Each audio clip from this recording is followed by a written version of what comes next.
Halo teman-teman semuanya, nama budaya. Perkenalkan, nama saya Sari Permatasari. Saya berasal dari Wihara Wacila Bumi Giri Putra Cipari Cilacap, Jawa Tengah. Nah, pada kesempatan kali ini saya berpartisipasi untuk mengikuti lomba Sayembara Widya Iswara Dharma tahun 2022 dalam kategori umum dengan membawakan buku cerita Mahaguru. Nah, cerita yang akan saya bawakan saya ambil dari salah satu karya buku Mahaguru yang berjudul Wacana Dharma Raja II halaman 141. Subjudul yang akan saya bawakan yaitu Belenggu Cinta. Nah, berbicara mengenai belenggu cinta teman-teman. Pasti teman-teman penasaran apa yang dimaksud dengan belenggu cinta dalam hal ini. Oke, mari kita bahas bersama-sama. Dalam bukunya teman-teman, Mahaguru menyampaikan, sebagian besar manusia pasti dihadapkan dengan pertanyaan, apa yang harus dilakukan jika orang yang kita cintai tidak mencintai kita? Apakah jodoh memang sudah ditakdirkan?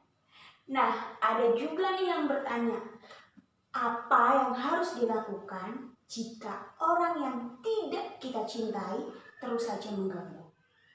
Nah, tentu kedua hal ini sangat sesuai dengan kehidupan kita saat ini, sangat relevan dengan kehidupan kita saat ini, terutama untuk anak-anak muda atau para remaja yang saat ini dihadapkan dengan masalah percintaan. Saya pribadi pernah berpikir, siapa yang akan menjadi jodoh saya suatu saat nanti? Apakah orang yang saya inginkan atau orang yang tidak saya inginkan? Nah, hal-hal semacam inilah yang timbul dalam pikiran kita sehingga kita berpikir, apakah jodoh memang sudah ditakdirkan? Apakah jodoh memang sudah digariskan? Nah, untuk mengetahui hal tersebut, mari ikuti cerita ini lebih lanjut lagi. Mahaguru dalam bukunya menyampaikan beberapa kalimat jenaka teman-teman. Sebelum menikah selalu dirayu. Sesudah menikah selalu digebuk. Jelang perceraian selalu dikejar hendak dibunuh. Menikah adalah sebuah kekeliruan. Membujang adalah sebuah kesadaran. Bercerai adalah sebuah keinsyafan. Menikah lagi adalah sebuah pelekatan. Tak punya kekasih sungguh tak berguna. Nah teman-teman, jika kita perhatikan lagi, jodoh sesama umat manusia itu bagaikan awan yang tidak menentu. Yang awalnya berjodoh baik menjadi jodoh yang buruk. Yang awalnya berjodoh buruk menjadi jodoh yang baik. Yang awalnya berjodoh menjadi tidak berjodoh. Yang awalnya tidak berjodoh menjadi berjodoh. Nah, Mahaguru dalam bukunya juga menyampaikan tentang 8 duka atau asta duka yang dialami oleh umat-umat manusia. Yang pertama itu ada catir duka, yang kedua ada jara duka, yang ketiga ada wiyadi duka, yang keempat ada marana duka, yang kelima ada priya wiprayoge duka, yang keenam ada apriya samprayoge duka, yang ketujuh ada Yat api caya parye samanona labate tat api duka, dan yang kedelapan ada samse kepena panco padana skanda duka. Nah, 8 duka ini adalah duka-duka yang dialami oleh umat manusia pada saat ini. Contoh misal, jika orang yang kita cintai tidak mencintai kita. Hal ini termasuk ke dalam yat api cahya parye samanona labate tat api duka. Nah, jika orang yang tidak kita cintai atau tidak kita sukai terus saja mengganggu, hal ini termasuk ke dalam apriya samprayoge duka. Jika orang yang kita cintai tidak mencintai kita, maka kita akan menderita karena harapan kita tidak terkabul. Jika orang yang tidak kita cintai terus saja mengganggu, maka kita juga akan menderita karena berkumpul dengan orang yang tidak kita sukai.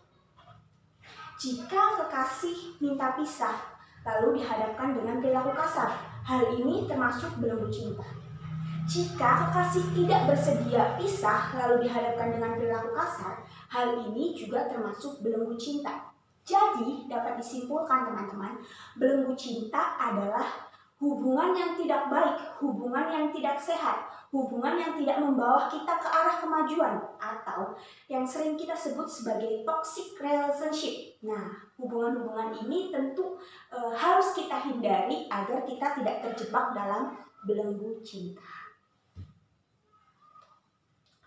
Nah, masalah cinta teman-teman adalah masalah yang sangat sulit direka di dunia. Karena cinta itu kadang ada, kadang tiada. Kadang dingin nih, kadang juga hangat. Nah, maka dari itu teman-teman, jika ada yang bertanya kepada Maha Guru, apakah jodoh memang sudah ditakdirkan? Ya, jawabannya adalah benar. Karena apa? Karena di dalam agama Buddha percaya akan adanya hukum karma. Ada yang datang untuk balas budi, ada juga yang datang untuk balas dendam.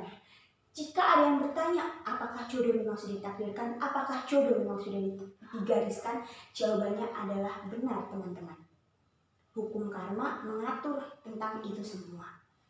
Nah, Maha Guru menyampaikan, jika orang yang kita cintai atau kita sukai tidak mencintai kita, maka kita harus menekuni sadhana widya raja atau sadhana kurukula dan memohon adistana. Jika orang yang tidak kita sukai atau tidak kita cintai terus saja mengganggu, kita harus menekuni sadhana ucusma dan acananata dan memohon agar kita berpisah secara total. Jika kekasih kita memperlakukan kita dengan kasar, maka kita harus menekuni sadhana sima badana diri. Nah, tapi teman-teman, tentu saja sadhana-sadhana ini bisa dilakukan jika kita mendapatkan abhiseka atau catur sarana langsung dari Maha Guru. Karena abhiseka ini akan membuat kita benar-benar yakin kepada Maha Guru. Jadi kita harus abhiseka dulu baru kita bisa menekuni sadhana ini, teman-teman. Nah, mungkin itu saja yang dapat saya sampaikan. Pesan yang dapat kita ambil dari cerita ini yaitu kita tidak boleh terlalu melekat, teman-teman, terhadap suatu hal, terhadap perasaan. Karena jika kita melekat terhadap suatu hal, maka kita akan terjebak dalam belenggu cinta. Contoh misal nih, teman-teman, tali ini.